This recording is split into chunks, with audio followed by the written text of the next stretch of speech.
Many people become confused when they see ice forming on their air conditioner. Some think the AC is cooling better because it looks very cold, but actually, ice formation on an AC is a sign that something is wrong in the system. When an air conditioner freezes up, cooling performance becomes weak, airflow decreases, electricity consumption may increase, and serious damage can happen if the problem is ignored for too long. In this video, we will explain why AC systems freeze up, what causes ice formation, and how these problems can be solved properly. Understanding how AC cooling works. To understand why freezing happens, it is important to know how an air conditioner normally works. Inside the indoor unit, the evaporator coil becomes cold because refrigerant absorbs heat from the room air. Warm air passes over the coil, heat is removed, and cool air is supplied back into the room. Under normal conditions, the evaporator coil stays cold, but not frozen. If airflow becomes weak or refrigerant conditions become abnormal, the coil temperature can drop below freezing point, and ice starts forming on the coil. Dirty air filters. One of the most common reasons for AC freezing is dirty air filters. Air filters collect dust and dirt from the room air. Over time, they become blocked. When filters are dirty, less air passes over the evaporator coil. Without enough warm airflow, the coil temperature drops too low, and moisture on the coil turns into ice. This is why regular filter cleaning is very important. Clean filters improve airflow and help prevent freezing problems. Low refrigerant gas. Low refrigerant charge is another major cause of freezing. When refrigerant gas becomes low because of leakage, system pressure decreases. Low pressure causes the evaporator coil temperature to drop excessively.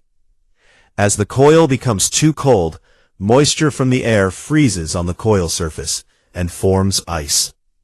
Signs of low refrigerant may include weak cooling, hissing sounds, longer running time, and partial ice formation on the indoor coil or copper pipe. Low refrigerant problems should always be checked by a qualified HVAC technician because the system may have a refrigerant leak. Blocked or weak airflow. Poor airflow inside the system can also cause freezing problems. Even if the refrigerant level is correct, weak airflow prevents proper heat transfer.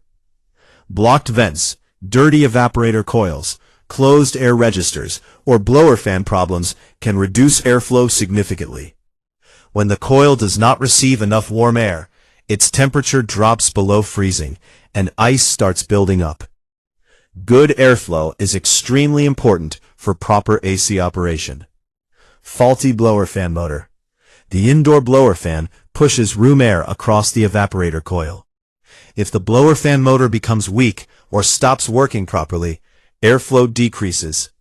As a result, the evaporator coil becomes extremely cold and starts freezing. In some cases, homeowners notice weak air coming from the indoor unit before ice formation becomes visible. Checking blower fan operation is an important step when diagnosing freezing issues. Dirty evaporator coil. Dust and dirt can also collect directly on the evaporator coil itself. When the coil becomes dirty, airflow and heat transfer are reduced. This creates the same condition as dirty filters. Insufficient warm air reaches the coil, causing its temperature to drop below freezing. Professional coil cleaning can help restore proper airflow and cooling efficiency. Thermostat problems. Sometimes thermostat issues can cause the AC to run continuously without stopping. If the system runs for very long periods, especially during cooler weather, the evaporator coil temperature may become too low and freezing can occur. Incorrect thermostat settings or faulty temperature sensors can also affect system performance. Operating AC in very cold weather. Running an air conditioner during very cold outdoor temperatures can also lead to freezing problems. Most standard residential AC systems are designed mainly for warm weather operation. If outdoor temperature becomes too low, system pressures may not remain balanced properly, increasing the chance of evaporator freezing. What happens if you ignore AC freezing? Ignoring freezing problems can damage the compressor, reduce cooling efficiency, increase electricity bills, and shorten the life of the air conditioning system. Large amounts of ice can also block airflow completely, making the room uncomfortable and putting extra stress on system components. Early diagnosis is very important to prevent expensive repairs. How to fix an AC that freezes up. The first step is turning off the AC and allowing all ice to melt completely. After that, air filters, airflow, refrigerant level, fan operation, and coil condition should be inspected carefully. Regular maintenance is the best way to prevent freezing problems. Cleaning filters, servicing coils, checking refrigerant pressure, and ensuring proper airflow help keep the system operating safely and efficiently. Conclusion: if your AC freezes up, the problem is usually related to dirty air filters, low refrigerant gas, weak airflow, dirty coils, blower fan issues, or thermostat problems. Understanding these causes helps homeowners and HVAC students diagnose problems early and maintain proper cooling performance. A properly maintained air conditioning system should cool effectively without ice formation. Thank you for watching. Don't forget to like, share, and subscribe for more HVAC educational videos, troubleshooting guides, and beginner-friendly air conditioning training content.